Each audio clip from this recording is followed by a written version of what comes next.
This drama contains adult language and partial nudity. Viewer discretion is advised. You're listening to the Drunk Sports Podcast. Talking sports, current events, guy stuff, everything in between. Now, crack open a cold one, drink along with all of us, because here they are.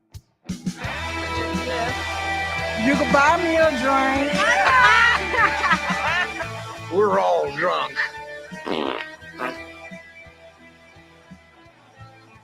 Hello, and welcome, drunk dudes and dolls and drunk sports pod turds, to a Monday edition of the Drunk Sports Podcast, live from the DSP Media Studios in sunny nighttime North Dallas. What? I don't know. I got nothing. Okay. I'm IndyCar Timm, joined by the magical and mystical Colby, Timm, and Sapp. Hello, Colby. Hey, how's it going?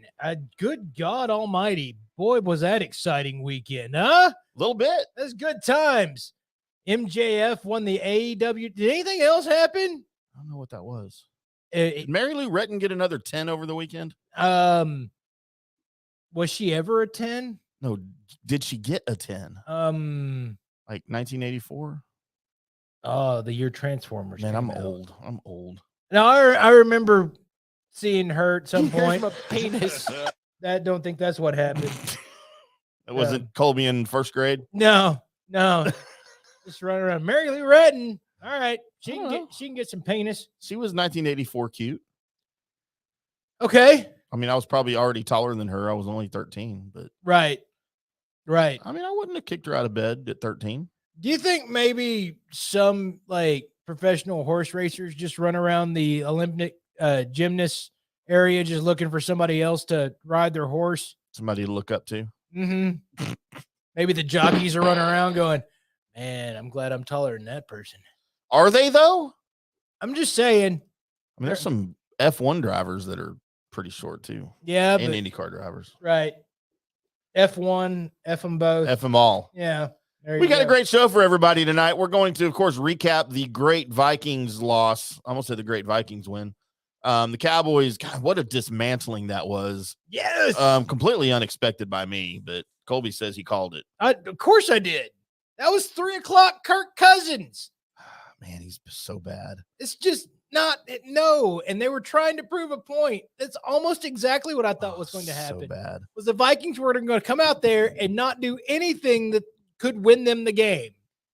I mean, not even close. No. They're like, no, we're going to play our game. We're going to do this. We're going to go over our celebrity birthdays and the good, the bad, and the ugly. We will touch around the NFL, talk a little bit about the NFC East right now and the NFC playoff picture as it stands today. You might be surprised where a couple of teams are standing right now. And then in the second hour after the break, I will give you my much anticipated Highlander review, Colby. Yes. As I watched Highlander in its entirety, and I made notes. Ooh. I made notes, and I have some thoughts. And then we do stuff like this when a guy dies. I wanted to do this before the guy dies, but he'll probably outlive all of us, and he's 70. Got a little tribute to former NFL referee Ed Hochuli here. Oh, Ed Hercules. Ed Hercules. It's a little video tribute I found online. I didn't do it. I'll be honest. I didn't put it together, but dude, it's freaking hysterical, and I love it. And then, unless you've got something better for the middle segment in the 8:00 hour. Oh, my bag's empty. We're going to do some Would You Rather. We haven't done that in a while. And then, of course, we'll finish the show with Colby's world-famous news and notes of the weird and strange as he finds on the internet, usually originating from America's Wang. Right. Florida. Actually, we have a few stories from America's Wang. So, as we often do. Mm-hmm. But I thought, Colby, let's go ahead and get the obligatory sports segment out of the way, if we could.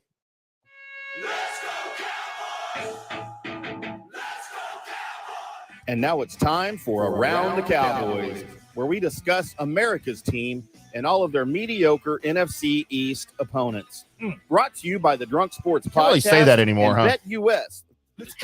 Probably need to change that. The NFC East is not mediocre. No. Maybe the best division in football right now? At least the best NFC, right? Oh, easy, yeah. It has to be. Even though the Giants are going to skid. I think the Eagles are going to skid, but we'll get into that when we go around the NFL. Mhm.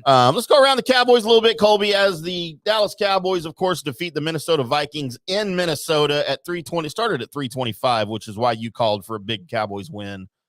Because what's Kirk Cousins' MO? If it's a noon game, you're going to get good Cousins. If it's a 3 o'clock or later game, you're going to get Kirk. Kissing Cousins. Yeah, that's that dude. Man, it's you know with him that if anybody's around his feet, anybody's around him at all that's not wearing his uniform, he's not gonna have a good day. He did not have a good day, Colby. No, he got sacked 10 times? 7 times for 49 yards. That was just, and it was like the second or third play. You're already in Kirk Cousins' head. 12 of 23 for 105 yards. He only averaged 4.6 yards per completion. That's not a good day for a quarterback. A QBR of 14.9 and a quarterback rating of 64.6. Imagine if Diggs actually comes up with that miraculous interception there late. That makes it worse. Mm-hmm. It would have been much worse. Makes it worse. The other thing that I was kind of banking on was that the Minnesota Vikings weren't going to do what everybody expected them to do, which is just run and run and run and run and run the football. For some reason, I just thought in my head that, look, they're going to think we've got Jefferson, we've got hooked on a feeling. We've got these guys ready to rock and roll. We're going to show you that we are the Minnesota Vikings in prime time. Let's show everybody what we've got. And they immediately ran out there and dropped their pants and showed the Cowboys all their soft spots. Yep. So that was amazing. Now some of this has come off of the idea that the Dallas Cowboys all got together and started also trying to figure out a little bit more about this defense as trying to stop the run from what happened in Green Bay, because you can't go into the playoffs and not be able to stop anybody. So, your DC and all your boys get together and are like, let's hold each other accountable. Oops. I have no idea where that was from, but it's gone now. Well, that's amazing. Almost lost my train of thought as I had. Oh, you did notice on especially that first play and all throughout the game that your cover corners, your defensive backs had a great game. Yep. And some of those caused some of those sacks to happen. Sure. Is your coverage. And it had to do with Trayvon Diggs following around Justin Jefferson and the ability of your defensive backs to adjust to assignments for wherever Diggs goes. And man, Justin Jefferson, 3 catches on 5 targets for 33 yards with a long of 15. And I believe only one of those catches was actually on Diggs. But I think you're right. So Adam Thielen didn't have a target in the first half. A target in the first half. Ends up with 2 catches for 25 yards. That was gross. That was one of those games where, I mean, after midway through the second quarter, I was like, you know what? This is about the time that I usually feel like this is where things start, to head the other direction because everything's going too well. It's going too good. Somebody's going to figure something out, and the Vikings have been down like this before. Yep. That they'll make this a game later. But man, after that, I think it was the pass to CD that Dak just hit on a line. That was basically the replay of Aaron Rodgers versus us in the playoffs. Right.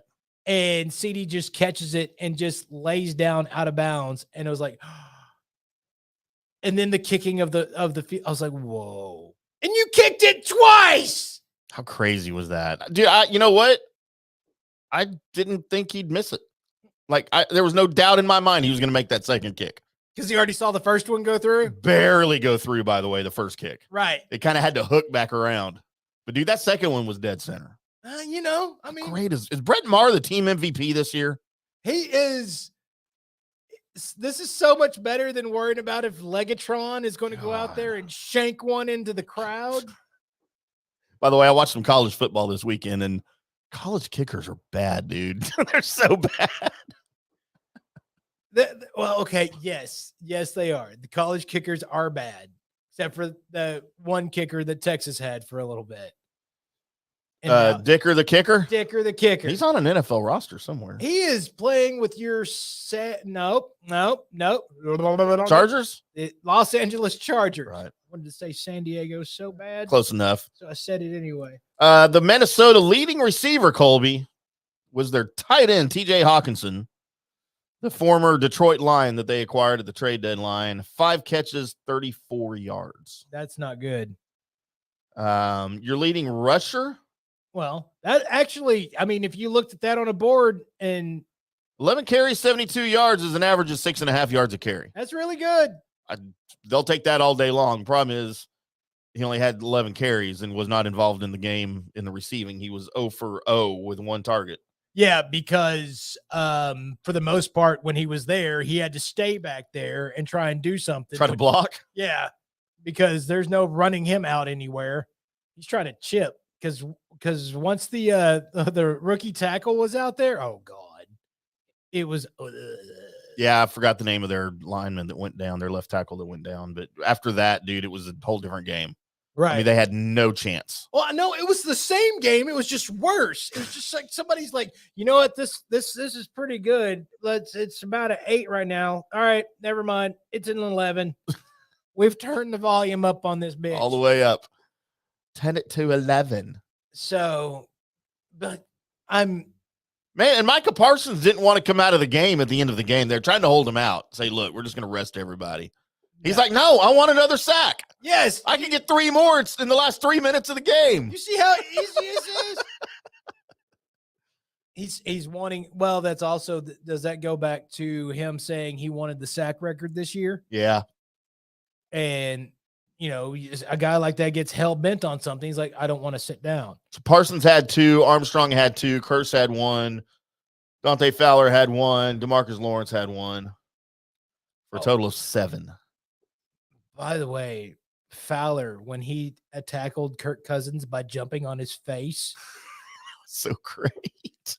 It literally looked like one of those from Aliens, a face hugger just jumped out of somewhere and just said, "Hiya!" Because he was just on his head. I'm like, wow. At some point, I was understanding the reason why Kirk Cousins, when he would go to throw the ball, just looked like he was just in self-defense trying to, I don't have any more.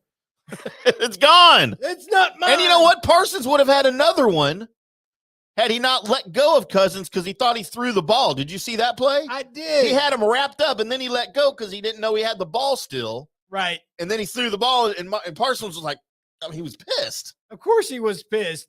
But did you see the amount of oomph that Kirk Cousins put into that damn pump fake? Get me out of here.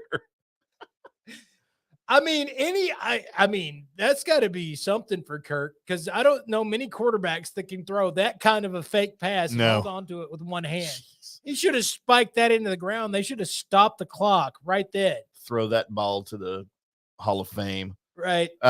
So, yeah, Minnesota, 183 total yards, and they were under 100 for most of the game until like the last couple of drives. Right. When Mullins came in and then Dallas just didn't care anymore. They just wanted to keep him off the board. Yeah, they didn't really. Well, until Mullins got out there, they had 3 first downs in like the second half. Right. Yep. Good God. Dallas, third down efficiency, 12 of 17, which you like to see.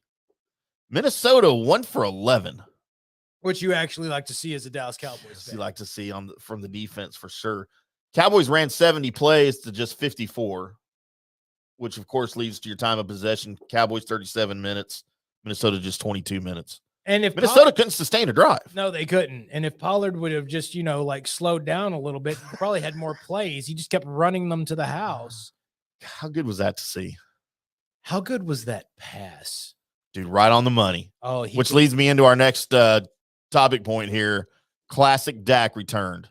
The Dak that we saw first half of last season before the calf injury, the Dak we saw in the Bears game, the Dak that I said we all needed to see the rest of the season, where he's confident, he's got protection, he's not panicking, and dude, he is accurate. Most importantly, he's accurate. He hit his first 12 passes? Right. He only had 3 incompletions the whole game. Correct. And the first incompletion was that pass to Schultz in the end zone, which was a damn good I pass. shouldn't have thrown it though. It was, well, I mean, when you're feeling that good. I know, but you can't expect Schultz to catch that. Yes, I can. I don't. It hit him in the hand. By the way, I don't think he'll be here next year. No. As much as I liked him, I just not really serving a purpose anymore when you got freaking Hendershot and who's the Ferguson, the other guy? Yeah. Yeah, he's sort of, especially the money he's going to demand. He's not getting it here. No, he's gone. He won't be here again. And you know what? I'm okay with that. I'm more curious to see what they do with Elliott and with Pollard. Pollard's going to be franchise tagged. Think $10 million a year? Yeah. And I think that they'll do the same thing with Tank. What they did with Tank. And Right. Tank's like, I'll take less. And they just work it like that, just with Zeke. Because Zeke doesn't want to go anywhere I don't else. think they want to pay anybody a running back $10 million a year, though. For 1 year to get more 1 year of Pollard? Yes. Basically, what you'll be doing is, because it'll be $10 to $12 million. And right now you're paying that tight end $12 million. You let him go and you keep Pollard for that amount. So that's an even Steven scheme. And you let Zeke go? No, he comes back for cheap. Dude, he's not going to come back if we're paying Pollard $10 million and he's only making $2 million. There's no way he plays like that. Where you think he's going? Anywhere but Dallas. I don't think they're going to offer him anything. I don't think they're going to offer Pollard anything. No, they're not. They're just going to offer him the franchise they'll tag. tag him. I mean, I'd probably be okay with that. Probably. Just a lot of money for a running back. It is, but you got to remember, this will be Jerry coming off the Super Bowl, Jerry. Well, you know what? If they're coming off of a Super Bowl win, I don't give a fuck what they do. No, I don't either. I don't care. Keep Zeke. Pay Zeke $20 million. I mean, you're already gonna owe OBJ another $20 million a year for the next 2 years. Right. So who cares? I don't break care. the bank. I don't care if you win a Super Bowl this year. I don't give a flip what they do. Oh, I don't know if they're winning it, but I'm saying they're going. Ooh, who's gonna beat them? Oh man, it's gonna be tough to beat. They'll beat Kansas City. Patty Mahomes. Oh, they'll beat Kansas City. I'm not scared of Kansas City. They've shown so much weakness this year. I'm more afraid of Buffalo or Miami than I am Kansas City. I'm not afraid of Buffalo. Really not. So that's how I feel about the Chiefs. It's Patrick Mahomes. And it's okay. We can get through this. I've got 3 teams that I'm like, no, just not them. Of course, Pat Mahomes, just because. Did you watch that last night? Just even without any weapons, they're still like, you know what? Of course, I don't know. Kelsey's a weapon. I can't stand him. I want to punch him in the face, but he's a weapon. I want to go hang out with a dude. God, not me. I want to kick him in the nuts. And I can't stand his face.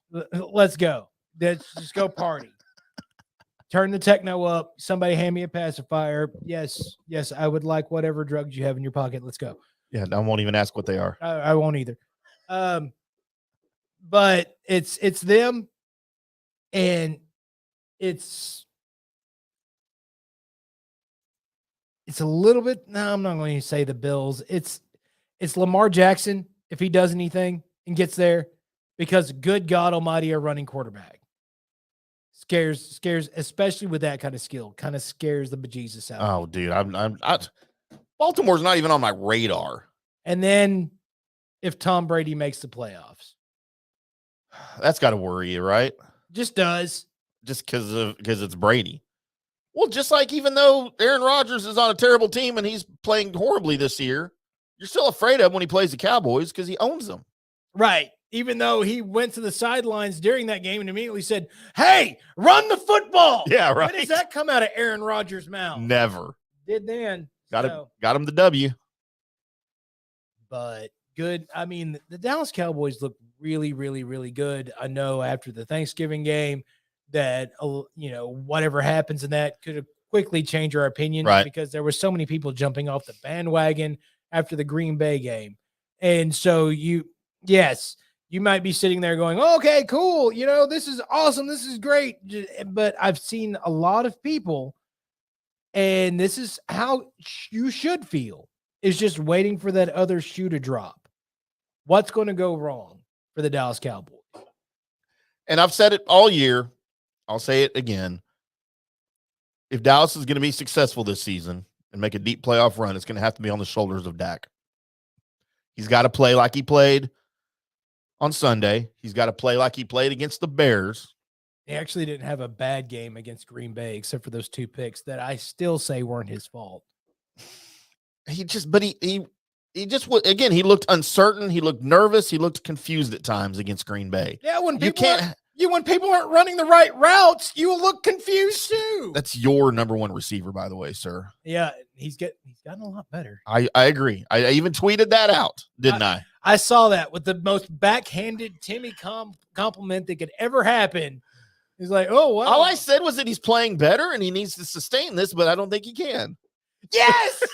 That's a compliment. Yeah, I don't think he can. I don't think he can. Well, you know what? He will, because he'll have some of that alleviated off of him when other BJ shows up. He needs to play like he did on Sunday, and then he needs to change his jersey number, and all will be right in Cowboys land.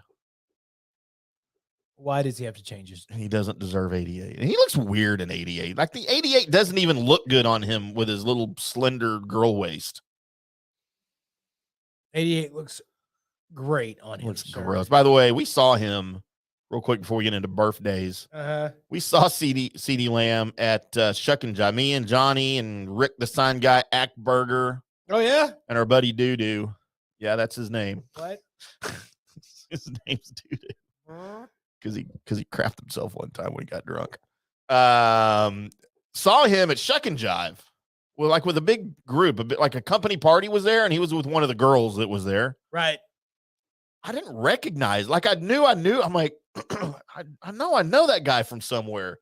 Dude, he does not look like a football player. He is just skinny as a rail, but like almost like a swimmer's body, that's just thin and lean and a little bit of definition, because he had like a tank top on. Right.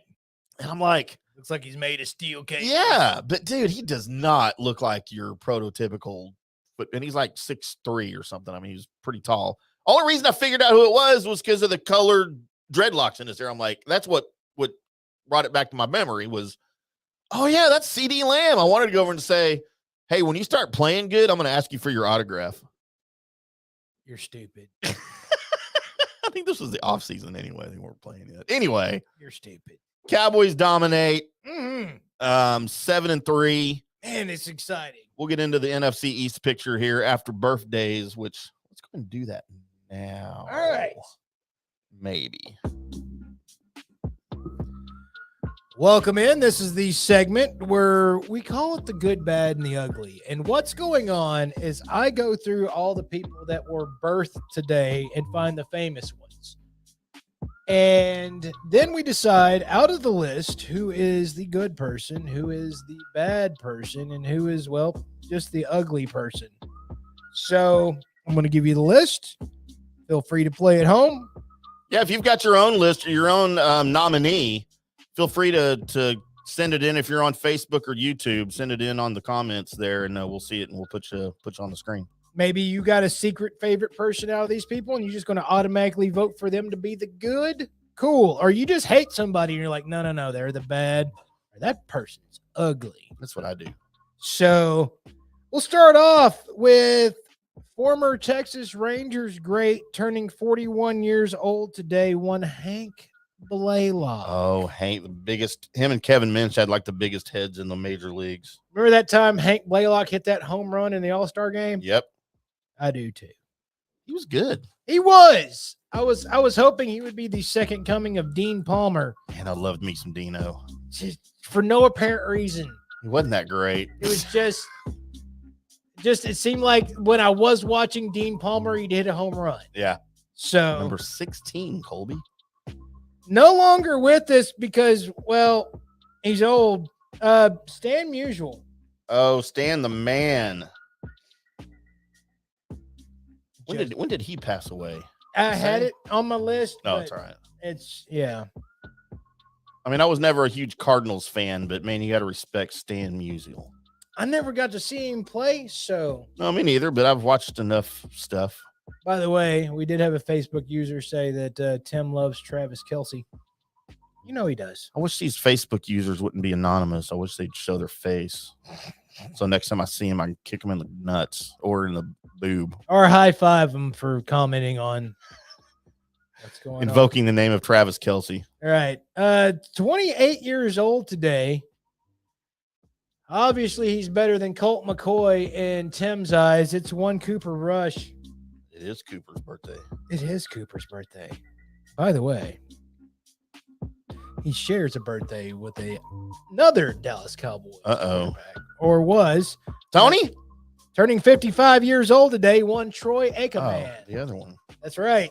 Troy's only 55? He's only 55. Man, concussions will make you look older, huh? Get real. Remember those commercials? Were you on Cowboys? Were the Cowboys on your radar like in 92, 93 seasons? Yes. When Troy signed his first big national endorsement deal with Starter Apparel, and their whole commercial campaign was Get Real, you know, kind of like Nike's was Just Do It. Theirs was Get Real, and they talk about whatever. You hear this voiceover, and it's pictures of Troy throwing the football at practice and in games and, you know, throwing his hands up in the air after throwing a touchdown and stuff. And then they finish their little overlay of the audio or whatever, and then it flashes to him, and he looks at the camera, he goes, "Get real." I was like, there's Mr. Personality right there. Man, come to find out, if you give him enough marijuana, he can be personable on the TV. Be great on TV. Maybe Jimmy just didn't let him do enough weed or something. I don't know. Either that or he wanted to make sure after he got doing all his press stuff before he went and hang out with Mark Stepnoski. Mark 2-A. Oh, too soon. Too soon. What are you doing? Turning 52 years old today, one Ken Griffey Jr. The kid. Tell you what, the second sweetest, most smoothest baseball swing I've ever seen in my life. So your number one's Will Clark? No, he's probably number 3. Okay. Ted Williams, number 1, though.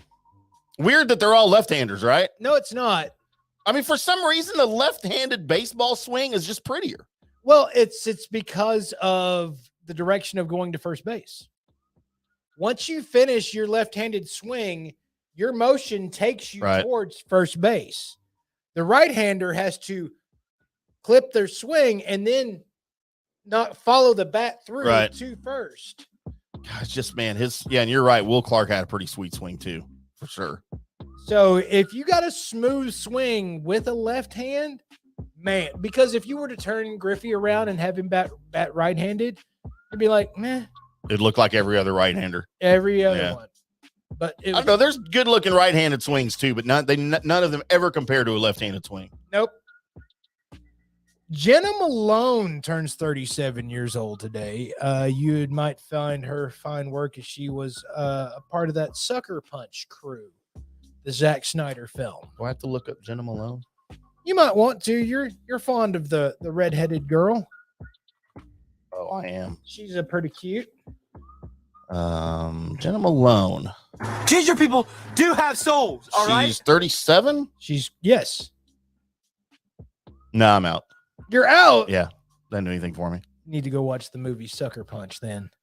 I don't know that I've ever heard of that. Is that another Highlander? Wait. None of these pictures show her as a redhead, by the way. What? Shows her bald lots of times. Okay. Oh, there's a redhead. It's short red hair, though. No, I'm out. I've had better. I mean, she's not ugly. You never even heard of the movie Sucker Punch? By the one Zack Snyder? No, is it like a comic book movie? No, kind of, yeah. No, kind of. I don't remember ever hearing about it. Wow. I mean, it's not at the rate that Highlander is, but it's pretty high up for me. The movie makes no sense whatsoever. Always a good plot for a movie. But the trip to get to the land of nonsense is a fun ass ride. You're supposed to be asking questions at the end of it, like, was this all the, or was this the? But at the end, I was just like, I'll watch it again just because the scenes were super cool. Turning 50 years old today, got his teeth designed from Madonna, Mike Strahan. Okay. He's 50? He is 50. He's only 50? He's only 50. He's younger than me, Colby. Yep. All right. See, I really want to like Michael Strahan because he's extremely talented, right? As a host of literally whatever he wants to host. Right. Good Morning. He's on freaking Good Morning America. He's on the whatever the Regis and Kathy Lee show is now. He did that with whatever. And then he's doing, of course, NFL Fox on Sunday stuff. And he's really good, man. I can't look at him. Why? That gap in the teeth, I can't. It just, you know what? It reminds me of the 8-bit look of Mike Tyson. Very much so. Very much so. And he played for the Giants. That's the only thing that kind of throws me off about him. For me, clearly that's not normally an issue. I like a lot of ex-Giants. I love Lawrence Taylor. I love Eli Manning. Daniel Jones, I'm a big fan of. But, dude, I just can't with Michael Strahan. No, Michael. He has won over my Giant hate. And he probably could me too. I do recognize his talent for sure. He's got it. Turning 76 years old today, one Goldie Hawn. Oh, Colby. Do you know how many of Timm dreams she was the subject of in the early 80s? You know what? Back when she was making Protocol and Private Benjamin and all the Chevy Chase movies. Right. Dude, no, I still would. 76 years old. Still would. Just because you can walk in somewhere and go, banged it out with Goldie Hawn. And I'd do her daughter too. Same time? Yes. Okay. I mean, I've disappointed two people at the same time before. Just ask my parents. Bjork is 56. Dork! I thought that's how you... She's what? She's 56. Oh, I thought you said 76. Yeah. Bjork! I thought that's how you had to pronounce it. No. But if I ever need somebody to, mimic a chicken call that's going to also make me laugh, it's that one. Bjork! By the way, mark that. We need that as a drop. I'll send it to you so you can put it on your phone. Sweet. I mean, that's how it's spelled. Turning, both of them, turning 38 years old today. It's one Bree and Nikki Bella, the Bella twins. I think I'm going to say the Olsen twins. No. These actually turned out to be super hot. Bella twins. Yes. Oh. They're wrestling? Yep. Now doing the reality TV show circuit or whatever. Colby, how am I unaware of these girls? I don't know. It's the Bella twins. What the hell is going? Hang on. These are screen worthy. Hang on. I'm going to have to, because I might have new favorite wrestlers. They are no longer wrestlers. They are a member of, at 38 years old, the WWE Hall of Fame already. So that's how much farther out. Oh, they're in my Hall of Fame. So they're not.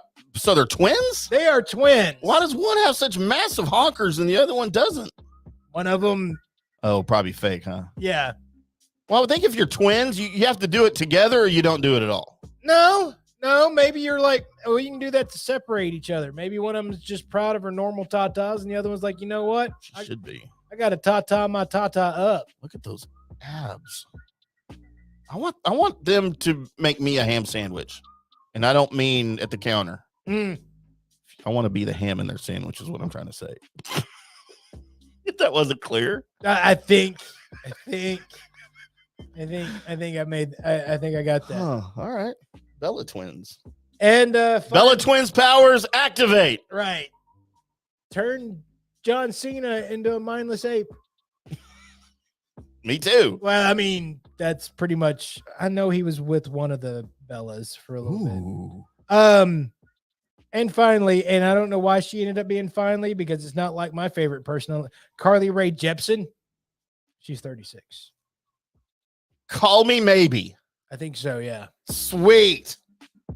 So my youngest child that I know exists, Parker. She's how old? 36. Wow, thought she'd be like 20. So when Parker was a little baby, riding around in the back seat in the car seat, anytime that song would come on the radio, he'd start dancing in his car seat. And then when he was learning to talk, he could actually mouth the words to that song. Wow. He couldn't talk yet, but he could mouth the words. I have a video somewhere. Huh. Pretty freaking incredible. And that was he probably peaked right about then. Right. That's sadly, yeah. Everything he's got. kind of an idiot now. From then on out, it's just at 12. So, Tim, what you got for that good, bad, and ugly? All right, Colby, for my good, bad, and the ugly this week, I would like to offer the good title to one Hank Blaylock. Really? Just over Stan the Man, because I've actually seen Hank play. Wait, even though Griffey Jr. was in this mix. Yeah. All right. Dude, give me Hank over Griffey. I didn't say he's a better baseball player. I'm just saying he's my good. Okay. All right. Was never a big fan of Griffey because he played in Seattle, an arch nemesis of the Rangers. My bad, I'm gonna have to go with Michael Strahan. Although I could have gone with Bjork. I just wanted to say that again. And then my ugly, I've got to go with Bjork. Okay. She's not attractive. And then I have a new category just for this week. Still want a bone? Goldie Hawn. Okay. Okay. Is that cheating? I mean, I'm not no. sure that's cheating or not. No. I mean, what we let other people do during this segment. Oh my gosh, right. So here, let me rewrite your segment for you, Colby. Right. So my good is, I mean, Super Bowls, man. Troy Aikman. All right. Get real. Just Super Bowls. I never thought that I would ever see the Dallas Cowboys ever lose again. Right. Man, it sure felt like it back in the day, didn't it? So because of that great feeling, Troy Aikman is my good. My bad is Carly Rae Jepsen. So, call me maybe. Just because of, I mean, I've often said that if you have absolutely no appreciable talent whatsoever and you make it to be famous, then I should respect that. You. Is the Pete Davidson theory. Right. But this was, I wish she hadn't used it for that. So who has less talent that made it big? Carly Rae Jepsen or Meghan Trainor? Oh, Carly Rae Jepsen. You think? Because Meghan Trainor was writing all those cool songs for everybody else. Right. And then nobody would sing that song. She's like, well, fuck it, I'll do it. Right. So I feel like that's happened to a lot of people that became famous singing. Right. That was a Richard Marx thing. That's how he made his first album, because he had songs nobody else would record. So he did it himself. Yep. And my ugly is, well, I mean, Stan Musial. How is he ugly? I mean, he's probably ugly now. Right. I didn't have anybody else to pick. Who else is going to pick? I know this one was hard for ugly. I mean, I was going to go either Michael Strahan or Carly Rae Jepsen, but this was a good list this week or today. Is this just today or are these this week? This is just today. Because we'll have another one on Wednesday. By the way, those of you wondering if we're going to preview the Giants, we'll do it Wednesday on Wednesday's show. But we didn't even get to talk about this. I'm not sure I'm going to make Wednesday. Oh, that's true. Oh, that's true. We may not have a show Wednesday. I may preview it in my own video on an episode of Cowboys Daily Blitz. So just look out for that here on the network. But yeah, it's the day before Thanksgiving. We don't know if we're going to do a show because I'm going to start eating early. Yeah. And Colby has to work. Yeah, I've got a lot of work to do. Colby has a real job. Stupid job. Hurry up, Gerber. I mean, what? I'm going to tell him you said that. Uh-huh. So then let's get into a little of this to close out the first And now hour. it's time for those drunk sports boys to go around the NFL, breaking down the latest football news with a dash of daily drunk. Colby, a big week for the NFC East as everybody won except the Giants. And you feel like the Giants got a little bit exposed against those Lions? I think the Giants have been exposed all season. It's just whatever luck has happened, whatever, golden goose that they're rubbing back there on the sidelines to make it just happen just right. It's been happening. You agree they're a better team, though, than in previous seasons? I don't even think that. Really? I really Brian don't. Daboll hadn't made any difference over Joe Judge. Not really. All right. And the main reason is that if you give Judge this much Saquon Barkley as what Dayball's having, I think your offense runs a little bit better through what they were throwing out there the past couple of years. I think the biggest difference Daboll has made is in working with Daniel Jones, though. I think he's made him an appreciably better quarterback than in previous seasons. Now, it didn't look like it against the Lions because he threw 2 picks. By the way, his first 2 picks since week 3. Right. But that's going to happen, baby steps. But I think Daniel Jones is a full level above where he has been in previous years as a quarterback. See, and I don't see it.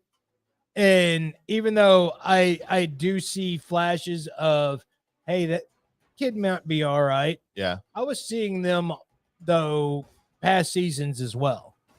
He might be all right, might do good. Right. I think the difference in Daniel Jones this season, and I don't want to just take away from anything that people perceive that is Dayball's, push on to the team, but we see, and when people view quarterbacks, and take this back to the Cowboys, when the Cowboys' run game is doing great, man, Dak Prescott looks amazing. Mm-hmm. And everybody's catching passes, and he's able to scan the field, and he's able to really get into the offense and get into a flow without the first forced flow of a turbo or whatever. Right. And that's how quarterbacks look when they're on time and when they're able to, we just need 3 yards, we can run it.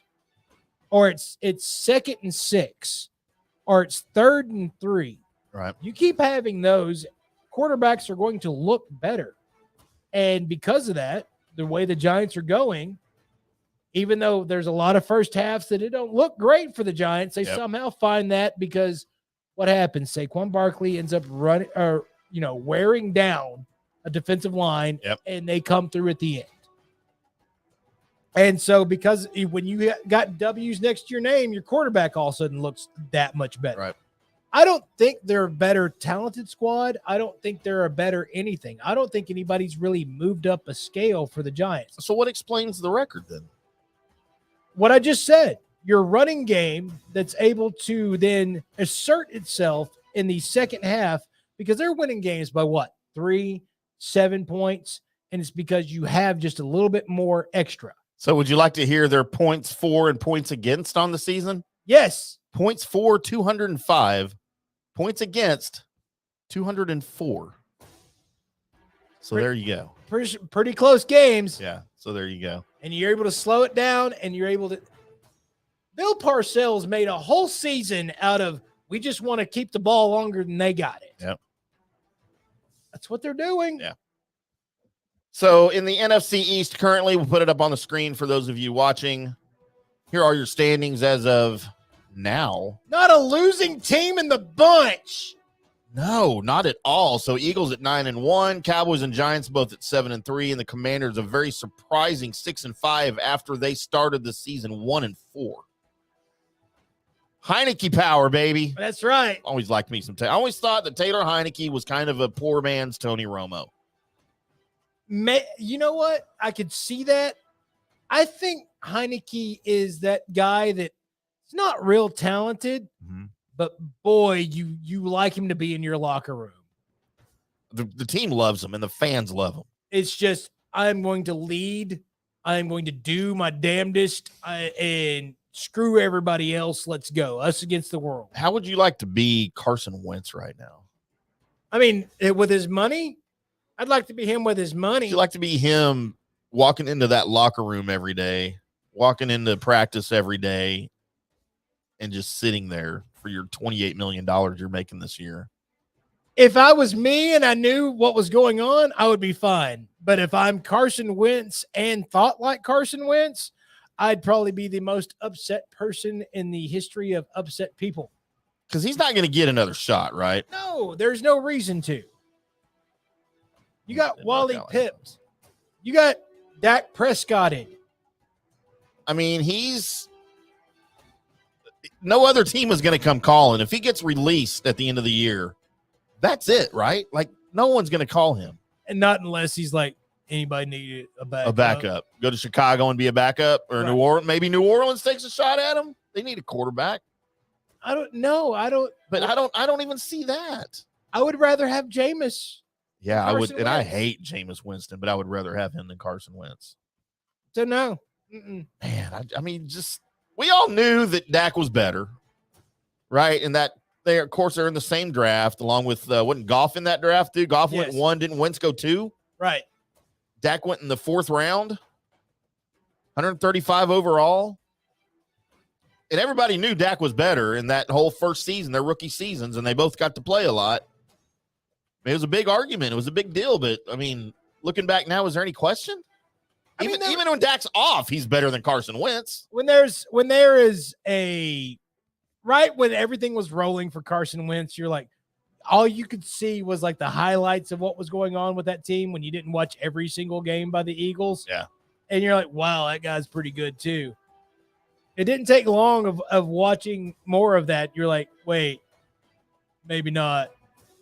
Maybe that team was just pretty good. So let's take a look at the NFC or the NFC playoff picture as it stands right now, Colby. And you've got almost every single NFC East team in it. Washington is the first team on the bubble. And I don't know why we'll get into that. So first of all, Eagles have your first round bye. Right. You just have one team with a first round bye now since they expanded the playoffs. So Eagles would have a first round bye at 9-1, first in the NFC East. You would have the 2 seed Vikings at 8-2 playing the 7 seed 49ers, who I guess they're playing that. So if they lose tonight, because they're playing Arizona, right? Correct. So if they lose tonight, that would put Washington in the number 7 seed. And you would have all 4 NFC East teams in the playoffs. That'd be so amazing when I'm cheering for that. The Commanders just go out there and just obliterate the Vikings. Dude, with Taylor Heineke, I would take the Commanders over the Vikings. I think. Especially if it's a noon game or it's a 3:00 game. Yeah, if it's the noon game, count that out. No, Vikings are winning that in that. So you will have the Vikings playing or hosting, actually, either the 49ers or the Commanders. You would have the Seahawks hosting the Giants. And I don't like this matchup, Colby. You would have the Buccaneers hosting the Cowboys. Wow. Buccaneers at 5-5, but also first in the NFC South. And the Cowboys would be a wild card team at 7-3 right now. You know what? If we're going by right nows, I'll take that right now. If they play tomorrow, yeah. I'll take that right now. Now, if you give the Buccaneers a chance to somehow solidify and get better than what they are, then that's a different story. But every one of those games, I'm in, man. I'm watching. I'm into. Well, because it's football. I know, but there's been playoff matchups that just don't interest me though in recent years. Like 2 years ago, 3 years ago, when Washington played Tampa Bay. I'm like, who's watching this? And Washington hosted. Yeah, I was. And it was a great game. Taylor Heineke almost beat Tom Brady in that game. Yes. But just looking at it, I'm like, I'm out. I don't even care. I was so rooting for the Commanders. Man, I know. It's you know what? After they changed their name and they were no longer the Redskins, it's like I don't even have to worry about hating them anymore. How odd you is just that? feel you just feel sorry for him. It's like, oh, it's almost like somebody's kid brother. It's like, oh man, Oh, how cute. give Junior a chance. And then over in the AFC, the Chiefs, as your number 1 seed at 8-2, have the bye. Mm-hmm. Your 2nd seed, Miami Dolphins, would host the Cincinnati Bengals. Go ahead, and because if everybody's healthy for both teams, that game's going to be 48-53. The Dolphins win at home too. And then a team that has surprised the hell out of everybody this year and very quietly would be the number 3 seed in the AFC, Tennessee. Yeah, at 7-3. But they got Tannehill. Would host the Patriots. Yeah, they're done. Rematch of last week or last year. Yeah, they're done. And then in one of those games that I may not have any interest in whatsoever or give a flip about, the Ravens would host the Bills, the 4 and 5 seeds. Oh, that would be an awesome game. I just think the Bills would annihilate the Ravens. No, they won't. Ravens don't have a quarterback. You're an idiot. Give me Tannehill. I'd rather have Tannehill as my quarterback. Over Lamar Jackson. Yeah.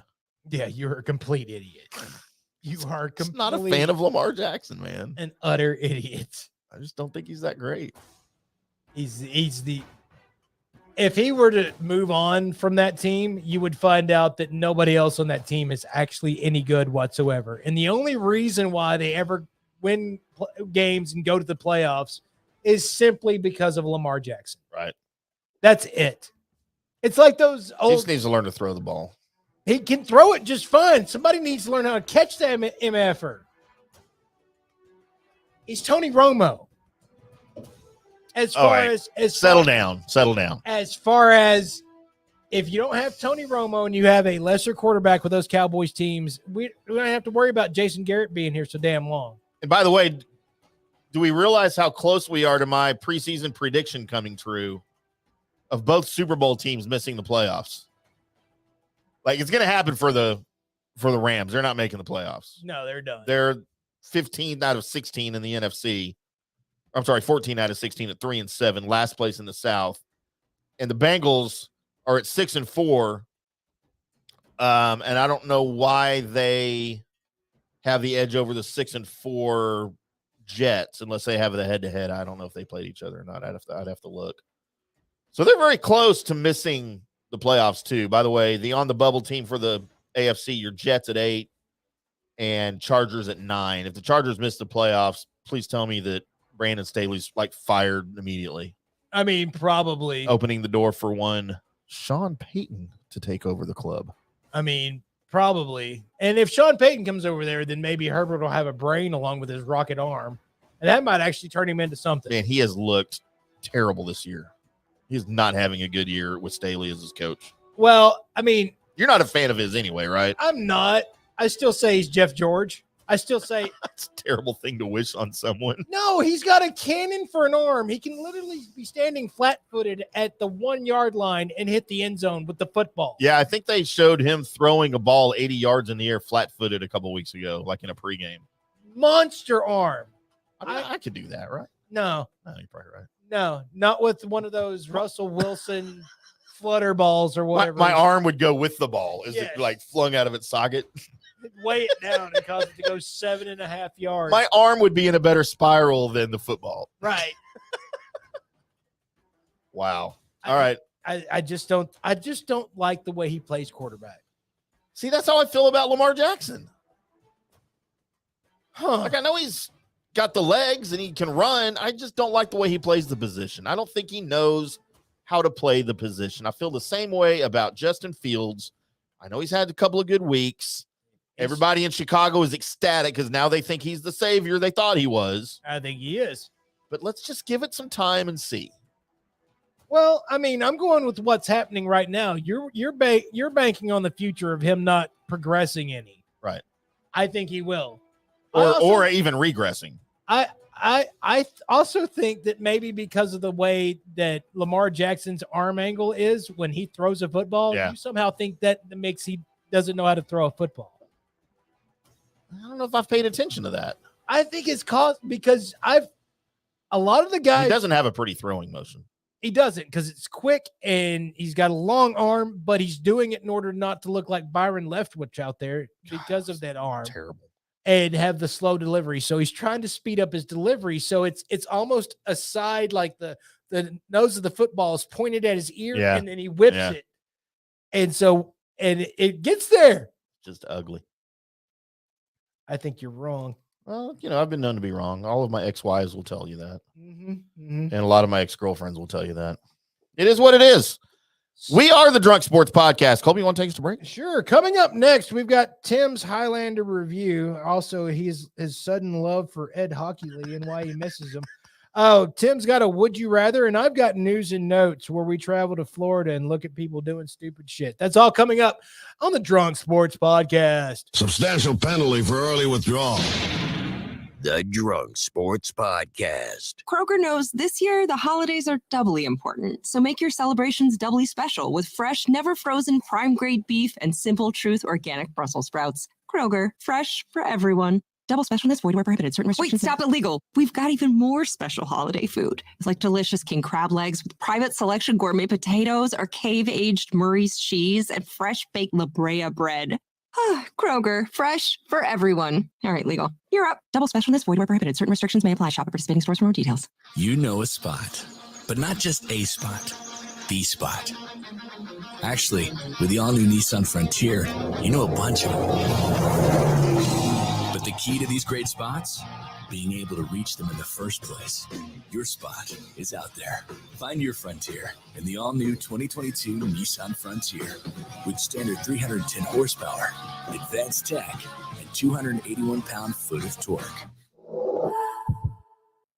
Get Macy's lowest prices of the season with 20 to 65% off furniture and mattresses during our after Christmas sale. Relax on the new Rachel Ray Chelsea Queen bed, now $579. And get comfy with the whole fam on the Radley 5-piece sectional, $1,999. Plus, get a free adjustable base or box spring with a qualifying mattress purchase of $599 or more. Now at Macy's. Savings off sale and clearance prices. Exclusions apply. So it's the holiday season and we're headed into the new year and we need to have some fun. I got you covered. Best Fiends is the perfect pick-me-up when you need a break from the holiday action or you want to just have some fun. With Best Fiends, you get unique gameplay. Best Fiends has it all. It's an amazing storyline, collectible fiends, and tons of puzzles. It's quite possibly the best puzzle game out there.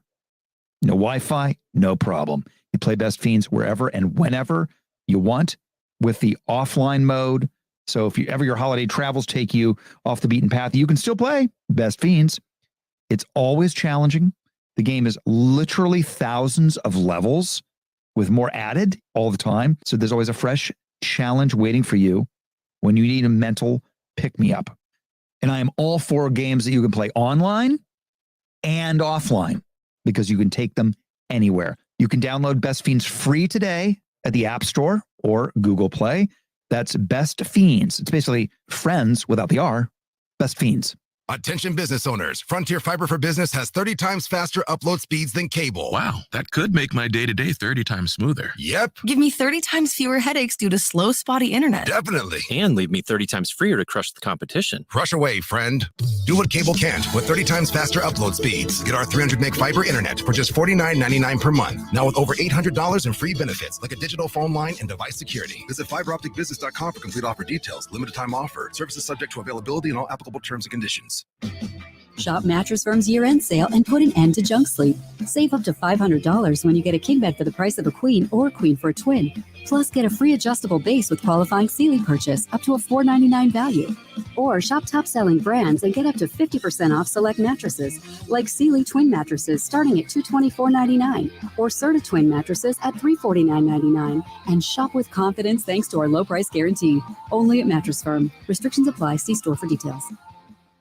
The Big Finish sales event is on at Denton Dodge. Save over $5,000 off MSRP on a new 2021 Dodge Durango. And every vehicle is backed by our true transparency pricing. Relax and enjoy the difference. Visit us at 4984 South, I-35 East, and online at DentonDodge.com. Stock number MC 815-215. MSRP $56,482. Includes $1,000 bonus cash, $1,450 national retail consumer cash, $750 Chrysler cash, and $2,292 dealer discount. Tax, title, and license fees excluded. Unapproved credit expires 1/3/2022. Nerds! Dreaming of a change of pace? Let NerdWallet help you compare your way from here to there. Compare investing accounts to expand your portfolio and your horizons. Then, use NerdWallet to compare mortgage rates for a home with peace and quiet built in. Compare your way there. Find the smartest financial products for you on NerdWallet. NerdWallet Compare Inc. NMLS 1617539. NerdWallet is not an investment advisor nor an investment broker. Information is for educational purposes only. With bills to pay and debt piling up, it's easy to feel overwhelmed. Personal loans through NetCredit can provide funding up to $10,000 to help you get back on track financially if eligible. Our secure application process allows you to customize the terms that work for you and your budget. So check your eligibility today without affecting your credit score and help get your finances back on track. NetCredit, a more personal loan. All NetCredit loans and lines of credit are offered by a member of the NetCredit family of companies or one of our lending partners. Visit netcredit.com/partners for more information. Care has the power to bring kindness where it's needed. It brings out the best in every one of us. It doesn't just see people, it takes time to understand them. It puts the needs of others ahead of its own. And when you start with care, you end up with a very different kind of bank. Truist. Truist Bank, member FDIC. Cover Story, a new investigative podcast by New York Magazine that's got a lot of people on edge. What is the number one rule? We would all go, don't your clients. It's a gnarly personal look at the underground psychedelic therapy world and its boundary problems. All my clients try to have sex with me during these sessions. And I was like, I don't think I'm going to try to have sex with you. And he's like, yeah, you will. Cover Story, Season 1. Power Trip. Check it out on Apple Podcasts or wherever you listen. It's a really good show. If you're by the way. watching football with your friends, you need two things: a TV and some Tostitos. And a End hooker. of list. No get-together is official until some Tostitos, the official chip and dip of the NFL, get served.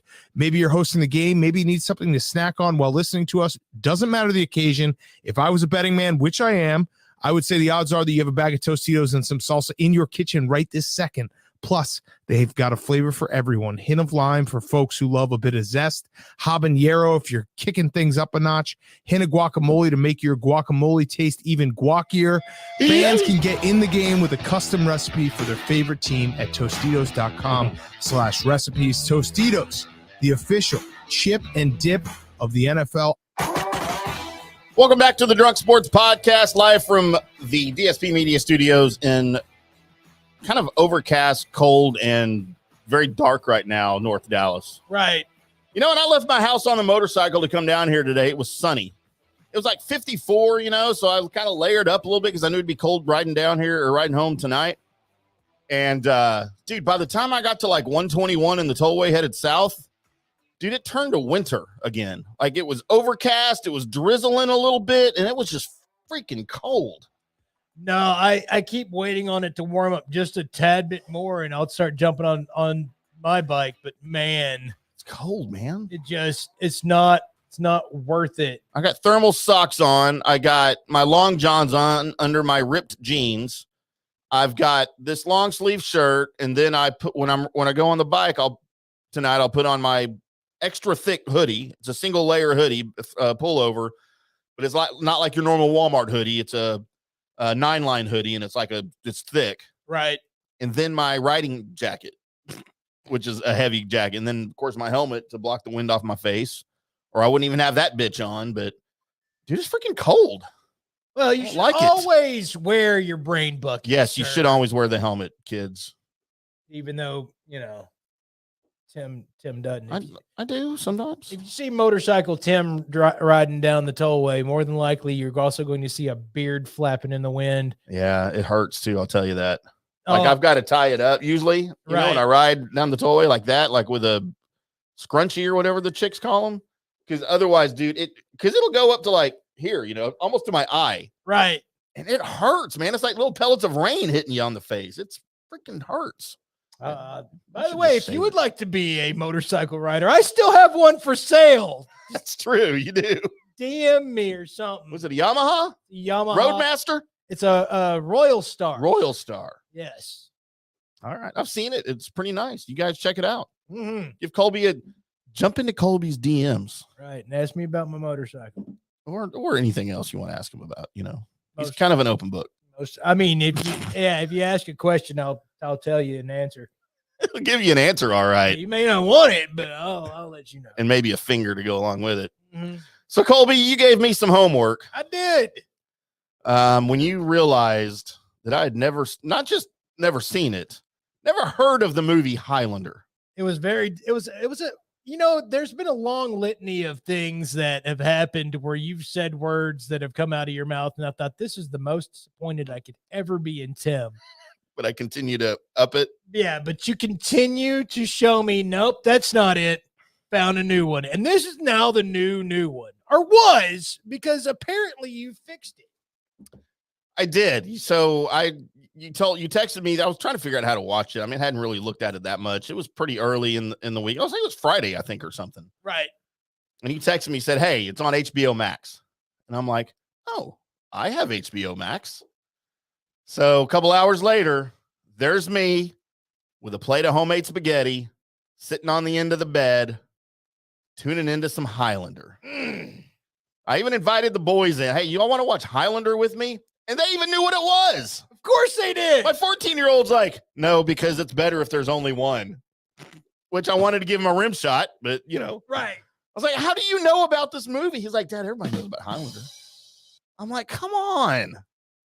Now, my 12-year-old had never heard of it, but I think he was going along with his older brothers. Like, yeah, Dad, you're dumb, you know. Right. As he'll often do. So I sat there, turned it on. Keep in mind, I knew nothing about the movie other than what you had told me. I didn't Wikipedia it like I wanted to. Right. I was going to go into it blind. Now, what I did do is I watched the original theatrical trailer first. Oh, good move. Because I love that, especially from older movies like that. And I'll tell you, had I seen that movie, that trailer at a movie in 1986 or 85 leading into it, I would not have remembered it, and I probably would not have even cared about the movie. Wow. It just didn't, like, I'm kind of into it now, like it interested me now, but I know who I was back then and the kind of shit I was interested in. I would not have thought twice about it. So I'm not surprised I don't remember the movie. See, and you obviously have a better knowledge of what you were like then than I was, but I always think of it's Star Wars Timm. Like, you know, it's a little bit of sci-fi sprinkled in with some action, a little bit of story. And it's like, here's another one. Right. And what's funny is there are other movies like that I ended up seeing anyway, like with somebody that I really dug, like I was really into it. So I may have watched it if I watched it back in the day and been totally into it. But just based on the trailer, I'm like, no, I probably wouldn't have cared, you know. So turned it on. And my first question I have for you, and this isn't a knock on the movie. Doesn't mean I didn't like it, and we'll get to if I liked it or not. I was about 15 minutes in, and I typed this. Ask Colby if this was a wide release movie or in limited release like a B movie. Because I'm not sure watching it. Like, was this a big national premiere, like a regular movie? Or was this like, you know how now they have movies that don't go into wide release? They're just showing it a few theaters and like an indie movie. This was not, it wasn't an indie movie. Okay. I don't think. It wasn't like Evil Dead or Evil Dead 2, where like somebody had to tell you that this existed. And it was playing at the Angelica. Right. All right. No, this was pretty big time. Because I couldn't really tell just by in the first like 10 to 15 minutes. So there are two things that happened like in the opening sequence. A huge negative for me, and then it made up for it immediately. The huge negative for me was that it had a bunch of Queen music in it. Okay. Not a Queen. I mean, I don't hate Queen, but just after hearing Freddie Mercury's voice for about 4 seconds, I'm kind of out. Okay, I get that he's genius. I get it. I get it. I just don't care for it. See, that was a big in for me. That was like, oh, okay, cool. And then, like, they even showed on the screen additional music by Queen. You know, I'm like, all right, I'm going to fight through it, I guess. And I don't remember hearing another Queen song the rest of the movie. I mean, I'm sure I did. I just was so into the movie that I didn't even notice it. So you blocked it out. I blocked it out.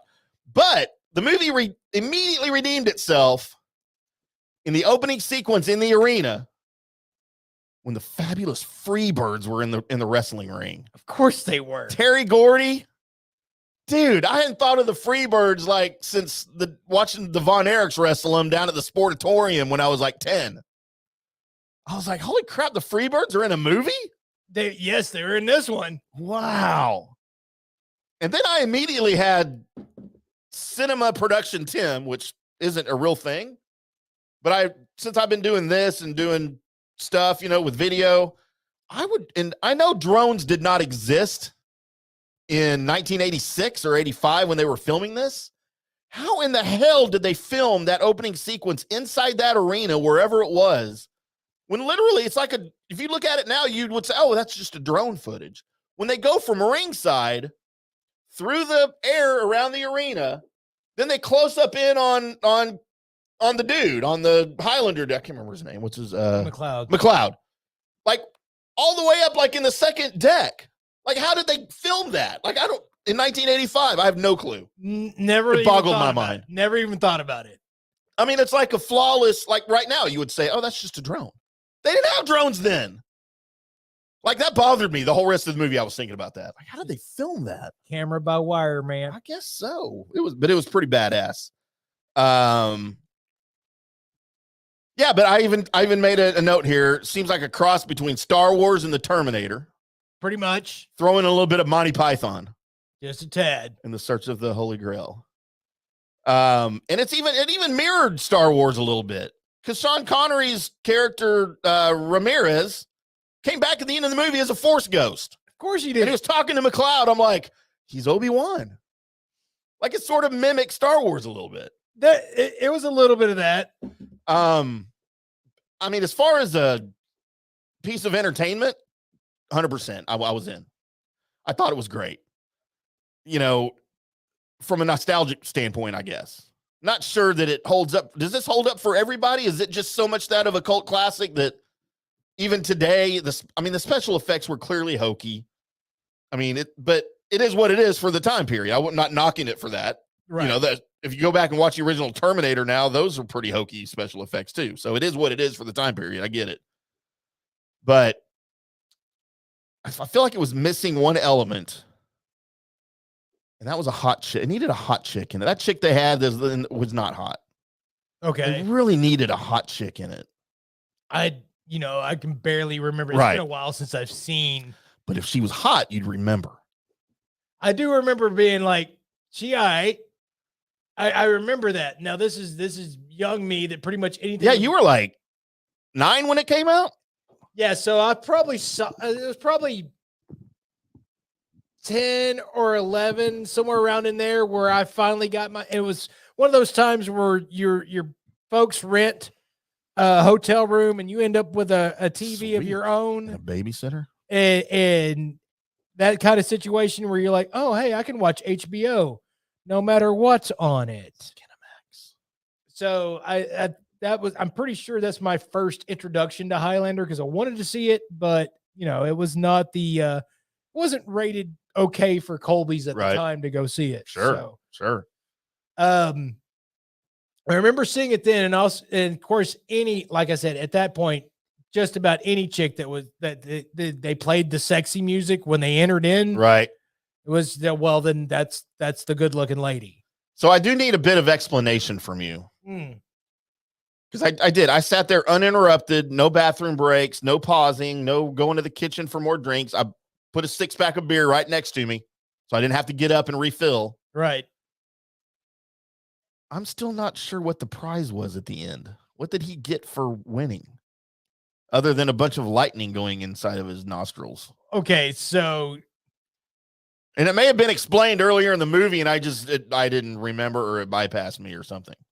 So at the end, what you're supposed to get is you're supposed to get all the power, and then you're left for the exact prize of that race, right? Okay. It didn't happen. Oh. Because he was talking about being mortal now, though, right? He was talking, I can grow old with you and I can have kids with you now. Right. The prize is you now can live a normal life.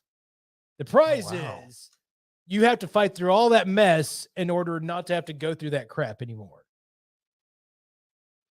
The thing that you'll find out later is, because there's a Highlander 2 and there's a Highlander 3, is that he wasn't the last one. Really? So that's why okay.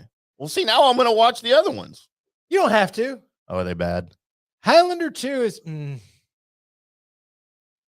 it's not terrible, but it wasn't like it was those times to where the sequel was just a money grab. Just a money grab. The third one was actually not bad. So did these come out pretty close to the first one being released, or is this a situation where they waited like 10 years to wait for interest to build up again or something? The second one was pretty close to the first one, but I know that the third one was a long time after that. See, Highlander 2 came out, The Quickening. Yes. 1991, right? So 5 years later. Okay. Highlander 3. That's like 97. Electric Boogaloo. Highlander 3, The Sorcerer. Yes. Came out in 1994. So just really? Yeah, that's what it says. Just felt like so much farther away. I guess because it was a couple of years down the road that I saw the first Highlander, and then the second one came out, and it felt like it was really close to each other, and then it took a while. Also, that's like my formative growing up. Right. So those years feel like they lasted a whole lot longer in life. So yeah. So all in all, thumbs up. Like, no question. Right. I would watch it again, and I'll probably make my kids watch it. It was one of those things to where I was like, I can't believe you've never heard of it because of how many times it gets mentioned in pop culture. I can't go, I don't know, 3 or 4 months of my life without somebody mentioning there can be only one. And you know what? Maybe I've heard that. I don't remember. I wouldn't have known what it was referencing, so I just wouldn't have remembered it at all. Yeah, true. But you're also the guy that's not afraid of asking a stupid question. This is true. So you'd have probably been like, what the hell's that from? You keep saying it. Shut up. Something along that line. Why do you keep saying that? Yeah, there can be only one. Maybe I was just afraid that I would look stupid. Well, that's not true. I don't care about that. No, I've seen your Facebook comments. Yeah, exactly. Those are genuine, though. I know. Those aren't bits. I know they're not bits. You know what? Let's bring that up a little bit. Because I love this, and I also go, what are you doing? Kind of like on the show. Yes, because like Facebook, somebody will put up something along the lines of where they found they found their favorite band, or they're going to go watch this movie or something, and then you'll see a comment down below, and it'll be from Timm, and it'll be like, what's that? Or is that a thing? Or why would anybody do that? Without even that blatant. Yes, they are. No, that's just disrespectful. That's what you do. I don't remember doing anything that bad.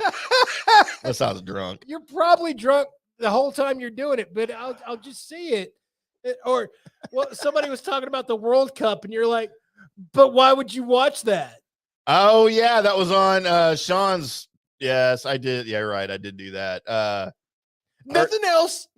Just asking everybody that's commenting that's interested in the World Cup. Why would you watch that? Oh no! I know what it was. Some dude, I think commented on a post that Sean made about, is it good that USA tied Wales? I still don't understand why America's playing fish in soccer. It doesn't make sense to me. Actually, whales are mammals. Right. But I think some dude commented like, for the next few weeks, I'm not going to get any work done because I'll be stuck watching World Cup soccer or whatever. And I think all I commented was gross. He might have replied. I don't know. I haven't been on Facebook that much. So. Yeah. It's usually the Timm comment of, is that a thing or why? Why would you do that? Why? Educate me. Why would someone do that? No, it doesn't read like that. It reads like you're stupid for wanting to do whatever the fuck that is. That's Well, they what it reads are. like. If I disagree with it, it's going to clearly be stupid. You're an right? idiot. Is that the way the world works? There Especially soccer. Come There on. can be only one Timm. There can be only one, Colby. Mm. Why can't there only be one World Cup and it was 100 years ago and we don't have to do it anymore?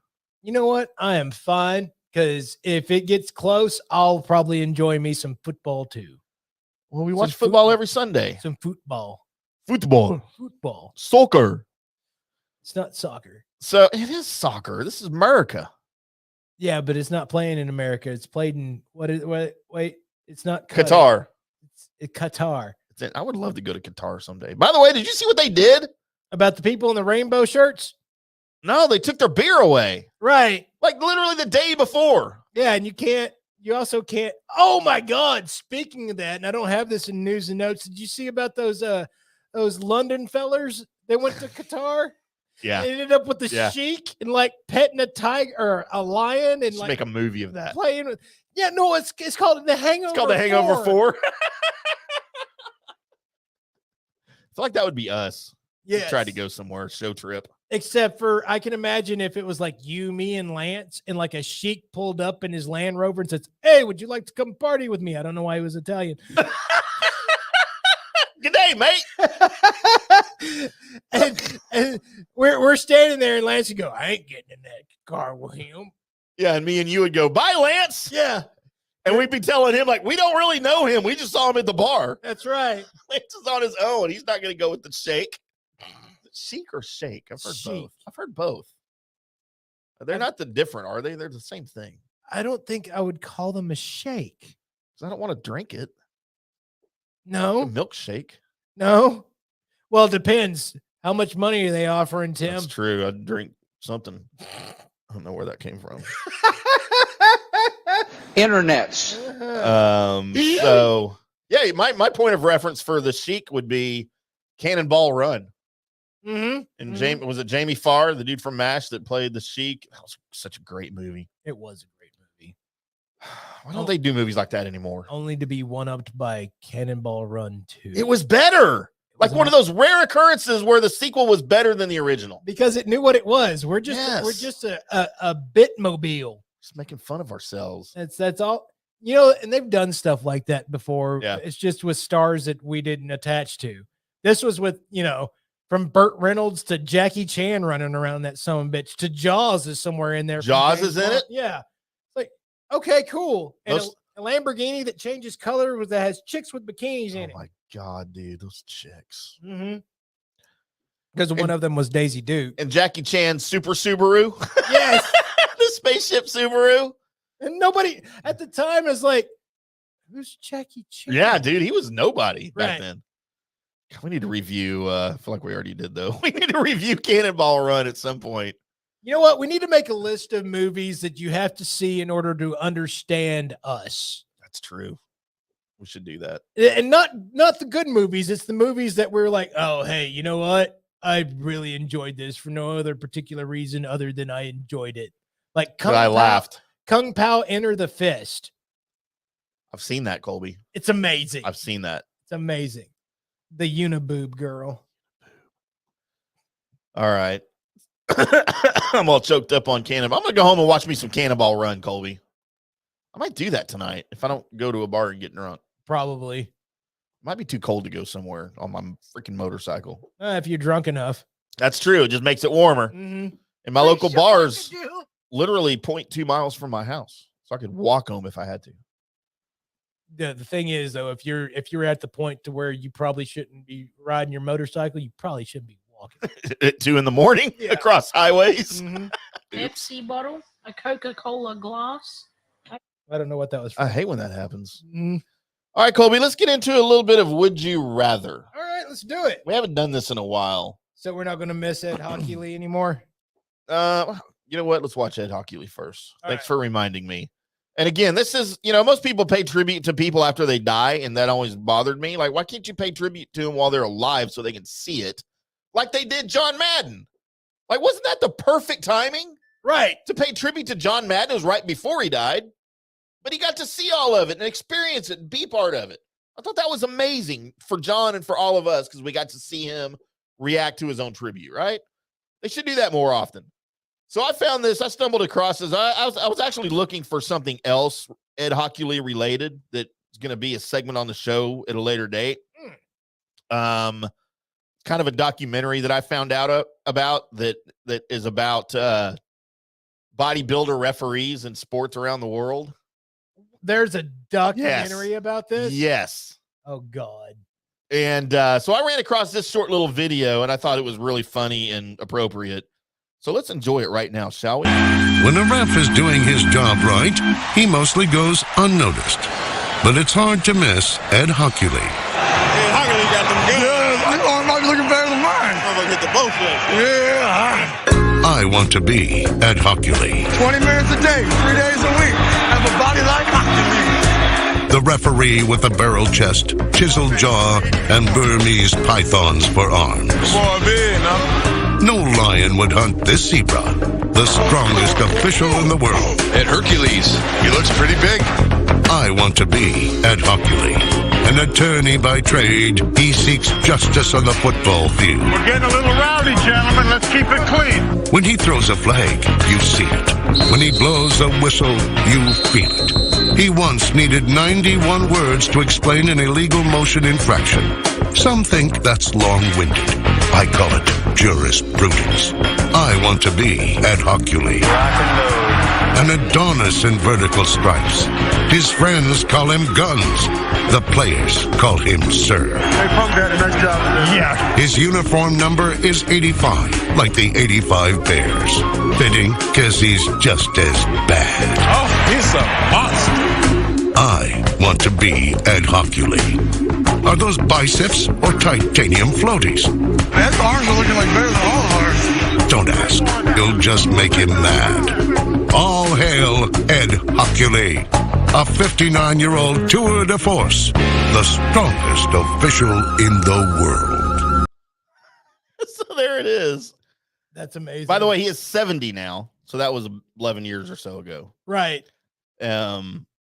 His kid now is a referee, like one of the bigger referees. And I don't mean bigger although he works out too, but one of the main referees. You'll see him like, I can't remember what his name is. It's just, isn't it? I thought it was Ed Hochuli Jr. Is it not? I don't think he's an Ed Jr. I'd have to look it up. But so, yeah, his kids out there, you still hear the word Hochuli. And what's funny is my fantasy football team name for years, going back to the probably like around the time this was made, was called the Guns of Hochuli. Mm-hmm. And that's just a name that I found online and I used that I came up with off my brain and I used a lot. You should have went with the truth first. But I have a personal connection to Ed Hochuli. Because he's your cousin? Sort of. A sort of personal connection. So okay, my most recent ex, Lauren, who you know, have met, her grandfather was an Arizona high school basketball coach. He won a state title in the late 70s, and he's in the Arizona Sports Hall of Fame. Okay. Was inducted and was very good friends for years with Lute Olson. Remember that name? Arizona college, longtime basketball coach. Right. He, at the high school that he coached at, he also taught there. Ed Hochuli and his brother were students and played on his basketball team. And apparently were pretty big potheads back in the day. Of course. But they were good at basketball. So he was one of these guys, iron fist, my way or the highway. I don't care how good you are. You don't play by the rules, you're gone. You're off the team. And back then you couldn't really change schools, He kicked Ed Hochuli and his brother off the team 17 times for smoking weed over the course of like 3 years. Of course, he'd always let them back on because they were good. Right.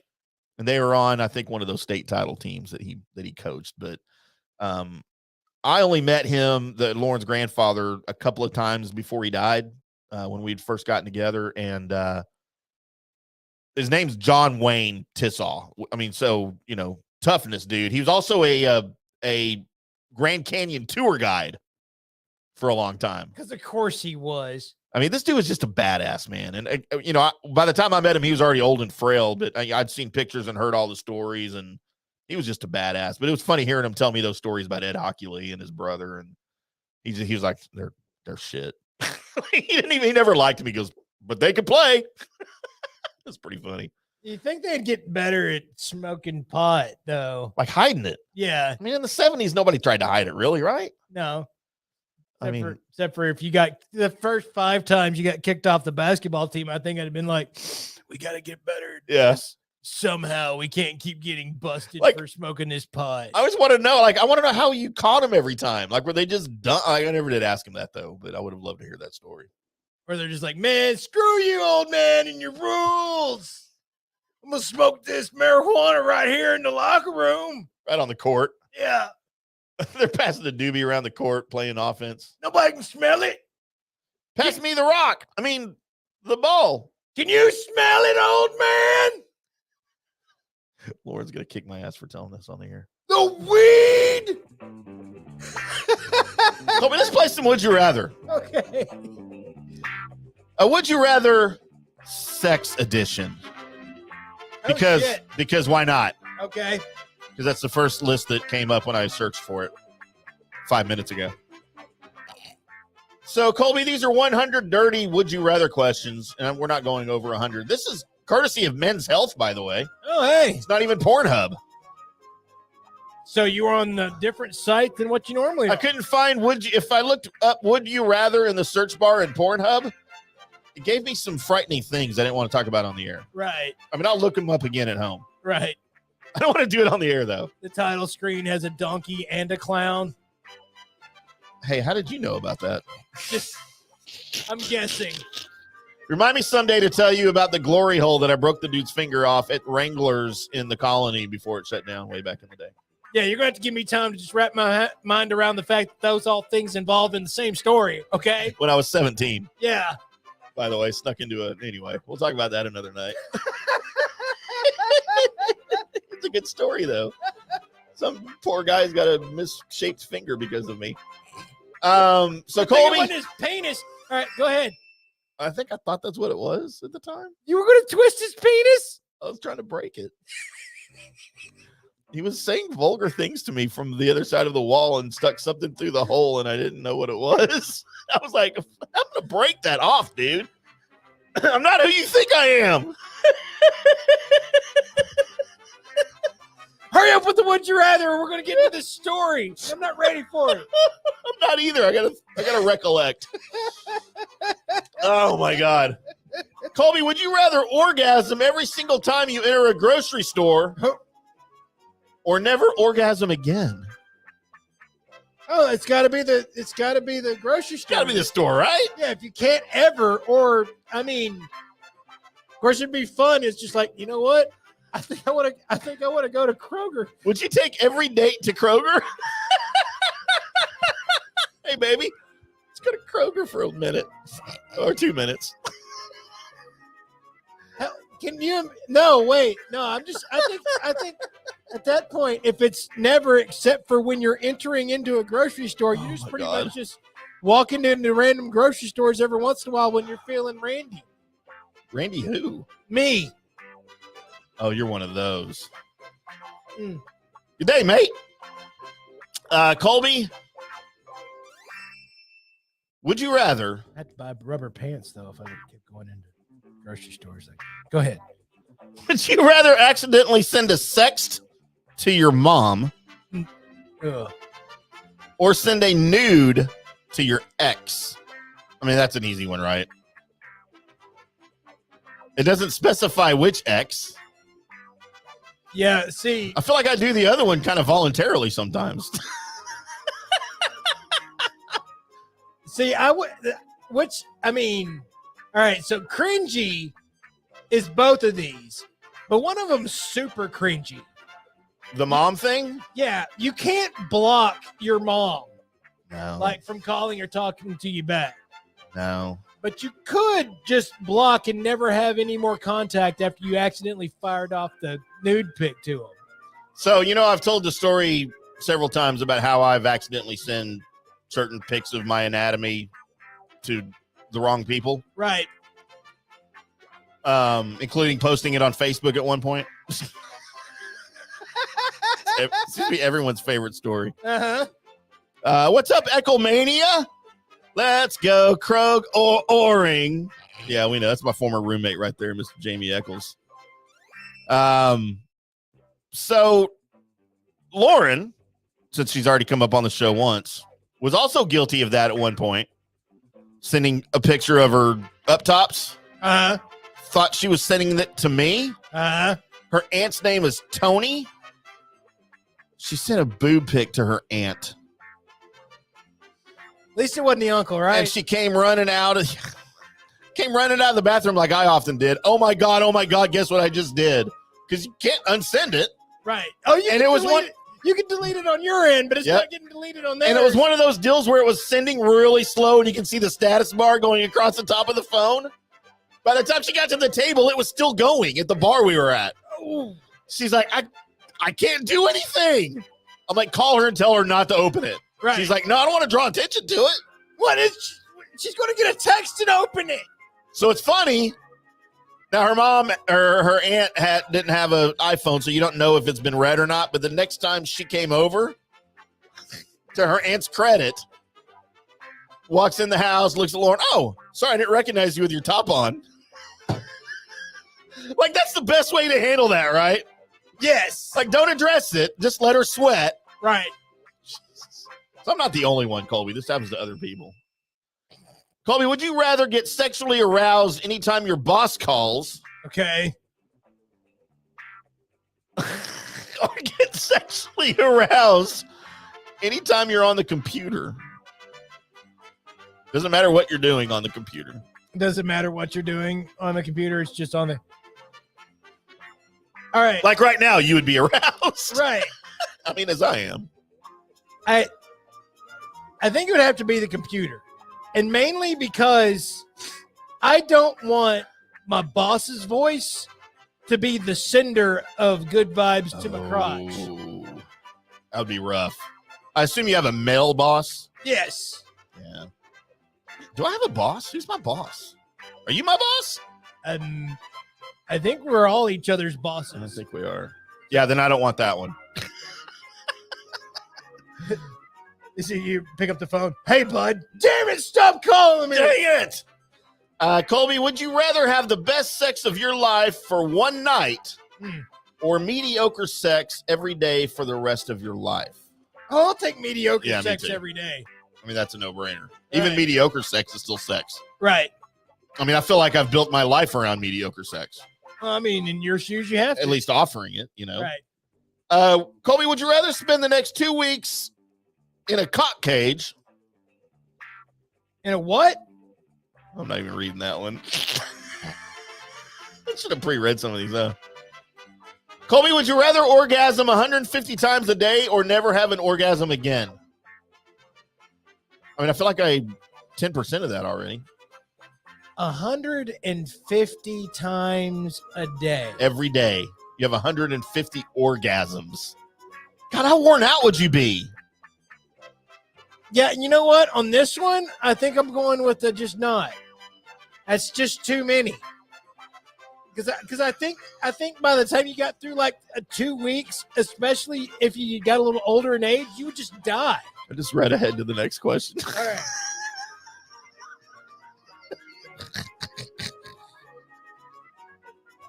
Wait, I have to preface the next question with this, Colby.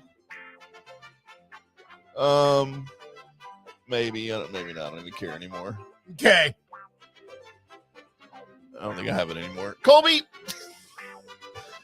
Would you rather poop on your partner's dick every single time you have anal? What?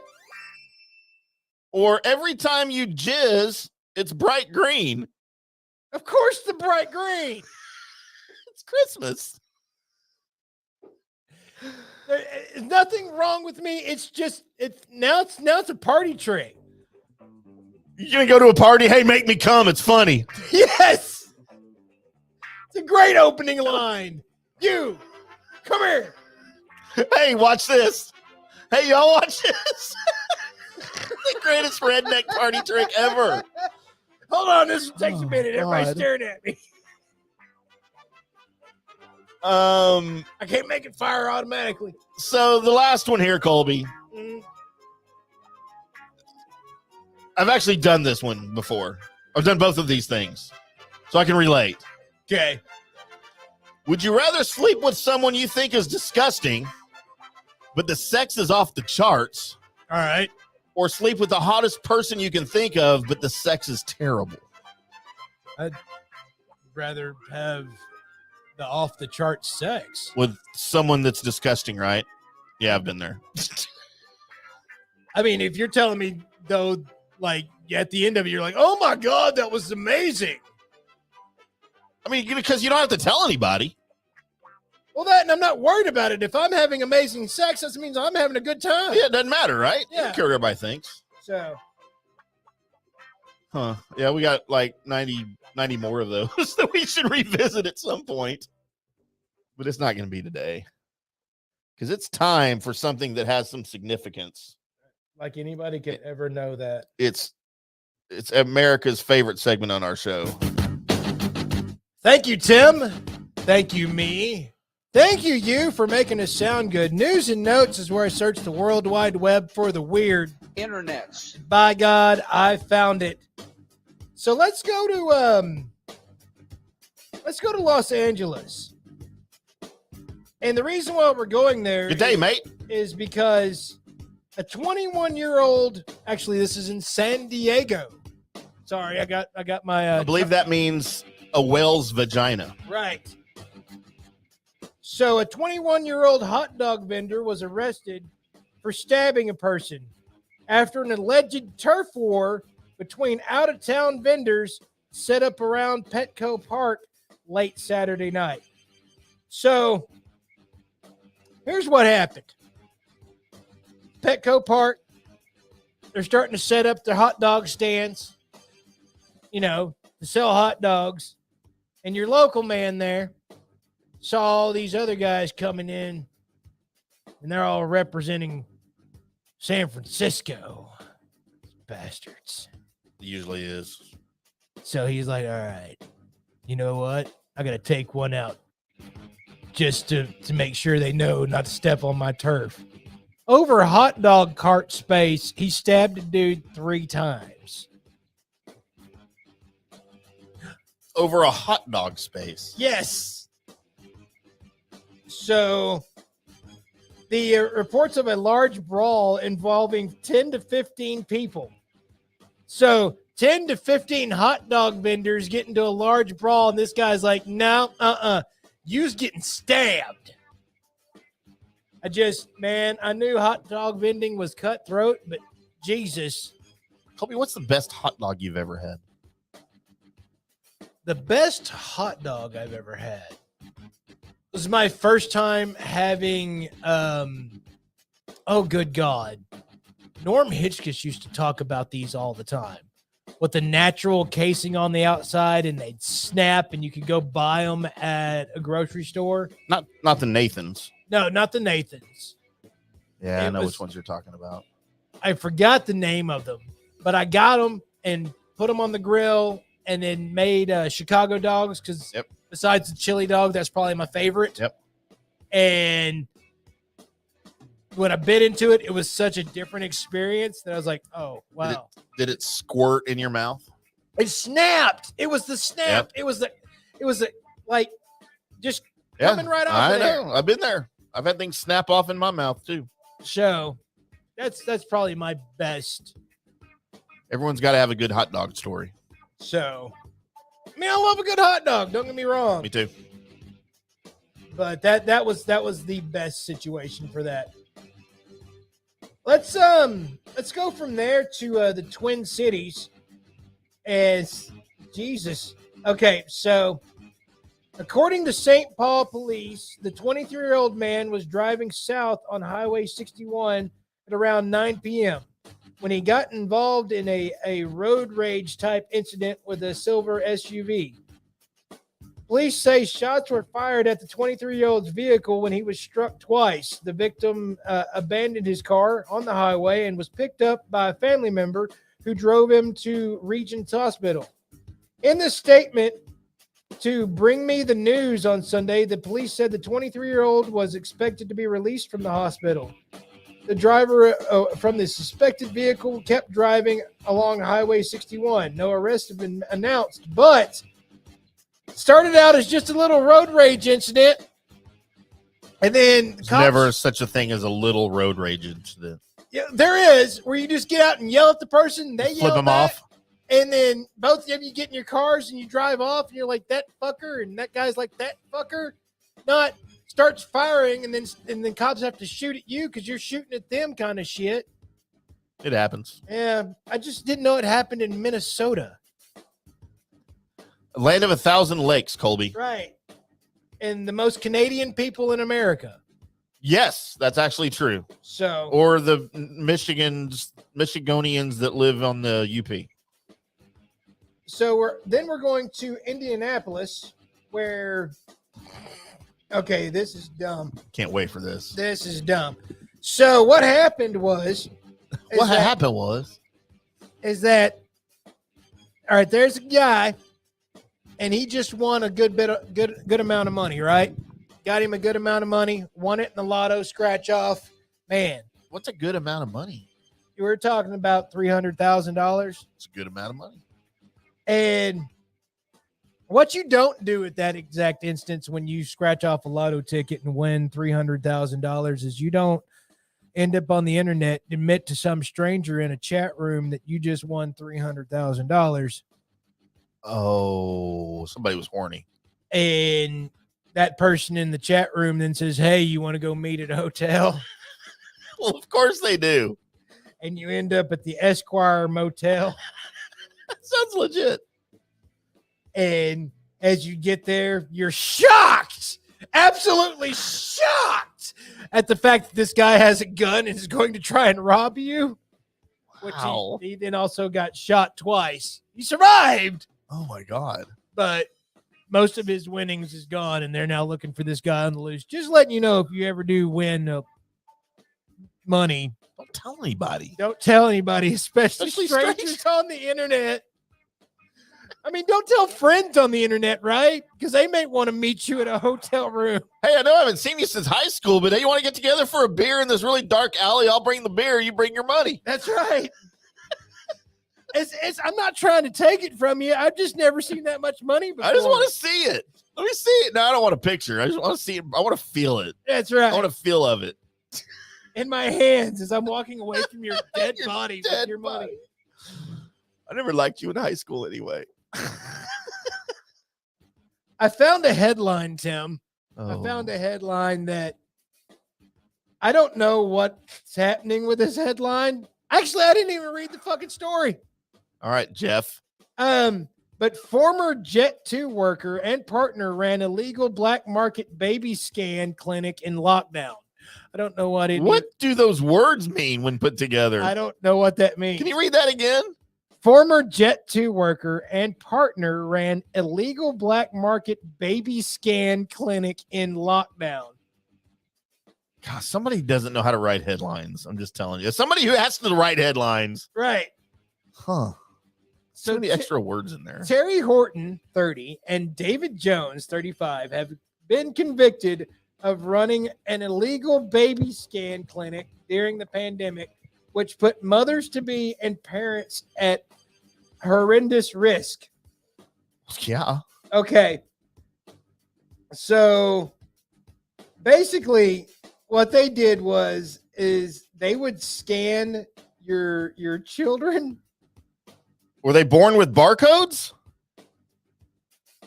So they would charge parents to be up to $30 a time for scan pictures. So I'm guessing pregnant people would come in and they'd like scan to see what the baby looks like, because you couldn't going to hospitals during the pandemics, like the baby scan. Yeah. So I had open heart surgery during the pandemic. Right. I lived. I guess the only real thing that, besides not having, not being doctors or anything along that lines, but charging people for the scan of their babies, was it's during the pandemic and you probably don't know anything about anything, but here, pregnant moms, come get the COVID. Wow. Type of situation. So, by the way, they openly advertised their service on social media. That's how they got busted. Somebody went back and said, "Oh, hey, look at this. Hey, mom. Hey, dad. I'm going to jail." Huh. Going to Tampa Bay, Florida, as detectives are looking for a man who burglarized a KFC in Tampa. I think they call it the verb is burgled. Burgled? I think it's burgled. Well, they said burglarized. All right, they don't know anything. But he burgled a KFC. But the detectives in the article made sure to say that the secret recipe remains safe. They just had to point that out, right? Yes. All right. Prove it. So they're looking for a black male in his late 20s, early 30s, between 5'9" and 5'11", seen wearing a black and white gray plaid hooded jacket. Hooky jacket? That'll narrow it down. Black jeans with tears and black and white sneakers. Good luck. Should stand out in a crowd, right? Good luck.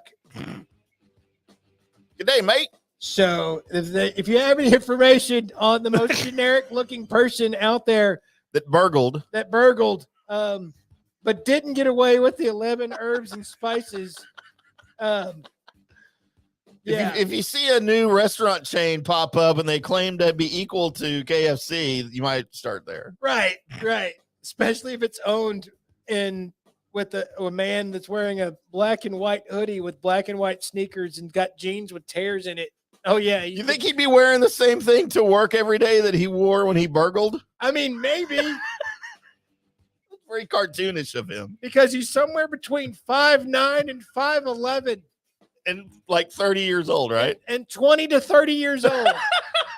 So you got a 10-year gap and about, 2 inches height gap in between. All right.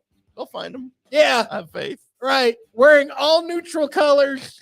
Like everyone else. And one of them's a hoodie. Yeah. It's a hoodie. All right. Good luck finding him.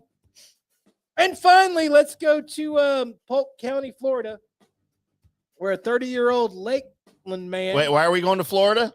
Because Florida's America's wine. There it is. Faces multiple charges after he attempted to set a house on fire in Lakeland, then led deputies on a chase that made its way onto Interstate 4, closing parts of the highway, by the way. But so deputies responded to a 911 call at about 8:11 a.m. So this is happening in the morning. When it's 8 o'clock in the morning and you're thinking about setting somebody's house on fire, they've done something to you. He had a Molotov cocktail, or a quote Molotov cocktail, right? And as an incendiary weapon, and he was at a residence. When deputies arrived at the residence, he witnessed a man later identified as 30-year-old Luke Neely getting into an older model Chevrolet pickup truck, and he left the scene. So the deputy attempted a traffic stop, but Neely he didn't want to pull over. And he kept driving south down the highway. Sheriff Judd, because of course it is, said that the deputy that attempted a precision immobilization technique, or a pit maneuver. Yep, there it is.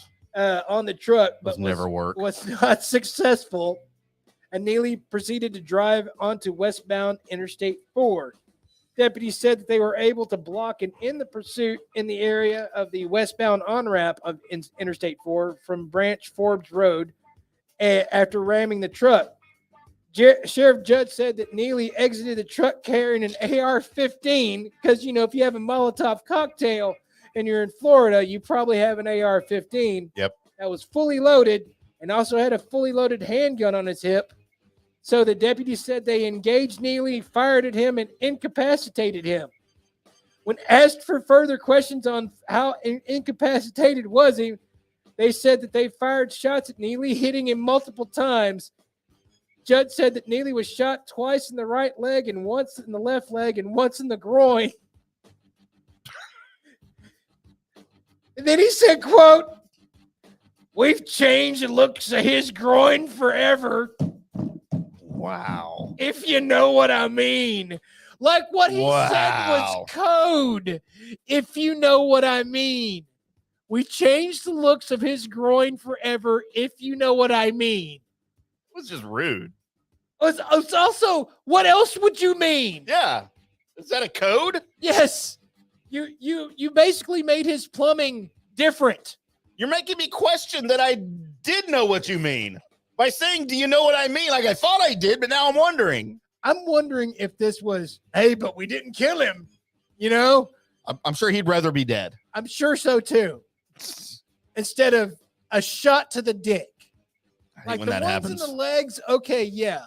But you get shot right in the groin, penis. Oh, my God. The mangled. With what kind of gun? It's cop guns. Like probably a 9mm. Yeah. Ow, because that'll do damage, but yeah, you won't like die or anything. Bet you wish you had. Yeah, exactly. That's probably better for those. Somebody turned his penis into a bowl of menudo. I hate when that happens. So there you go. So, by the way, the gunshot wounds that were non-life-threatening, according to the release, even though, again, we've changed the looks of his groin forever. Wow. He was smiling when he said that. Big too, time. Right? Big time. So there you go. And that's news and notes, everybody. There he is, Mr. Colby, Sapp. Coffee's cold. Well, I didn't turn it off. No, it's been sitting in your cup too long, hadn't it? Yeah. By the way, speaking of the coffee, let's get a shot there of the coffee cam as we try to figure out if Colby drank all the coffee. Uh-oh. I mean, there's like a half a cup left. We do have a coffee cam in case everyone's wondering how much coffee is left. Yes, I'm drinking beer and vodka. Mm-hmm. Colby's drinking coffee. We are the Coffee Sports Podcast. That's right. Actually, we're whatever we want. Yeah. We'll soon be the we gonna do the name change? The late night ham and cheese, right? Right. With a middle name of Frank. Yeah, that's right. Yeah, we're thinking about changing the name of the show, guys. Let me know what y'all think. The late night ham and cheese we've sort of tossed around. We thought that would be suitable for radio airwaves. And also just here. And then more appropriate for here. But we want to know what you think. We'll put a post on social media and we'll let y'all vote on the name change. I will probably do it either way, but we at least we'll let you vote on it. Right. Let us know what you think and if you hate it or like it. We are the Drunk Sports Podcast still currently tonight. I am IndyCar Timm. That is Colby Sapp. Find us on social media at Drunk Sports DFW. He is at Colby Sapp with 2 P's. I am at IndyCar Timm with 1 M. I feel like I need to clarify that, but kind of wanted to. Right. We are here every Monday and Wednesday. Probably will not have a show Wednesday night due to the Thanksgiving holidays and Colby's work schedule. We will still have our NFL picks against the spread. I'll probably do a video. I'll get them from everybody, and I'll do a quick video on that and post it so that it's still on record as we go through the week and through the rest of the season. If we do not see you on Wednesday, go Cowboys on Thursday. Damn right. Happy Thanksgiving to you. Please enjoy all of the football that you have. I think we've got Bills, Cowboys, and Patriots. The 3 games throughout the Thanksgiving day. And then we will be back on Monday with another Drunk Sports Podcast, hopefully with a +1 here with us. I don't know who it's going to be yet. We'll try to have a +1 with us, and we will recap Cowboys, Vikings, or Cowboys, Giants, and do some other stuff. We'll have more fun for you as well. Right. But happy Thanksgiving to you if we don't see you Wednesday. Have fun with the families. Not too much fun. Don't eat too much. And I want to know how much pumpkin pie everybody ate. Oh, there's gonna be pie, but man, it's Thanksgiving, so Colby's gonna be I might have a chocolate pie all to myself. Chocolate pie. Oh, it's amazing. Oh, and I'd like to give a personal shout out to YouTube. Fuck you. Yeah, we'll get into that later. I want to get into it tonight because I'm too angry. I just wanted to give that right there. Yeah, fuck you, YouTube. We love you. We are the Drunk Sports Podcast. I'm Colby. I'm Colby. I'm Colby. He's Tim. Until next time, we'll see you. Thanks for listening to this episode of the Drunk Sports Podcast. Until next time, get drunk. This is the funnest night ever. We're all drunk. God damn it, Griggs. Shut up, Tim. We're not talking about my mother. Shots fired. Shots fired.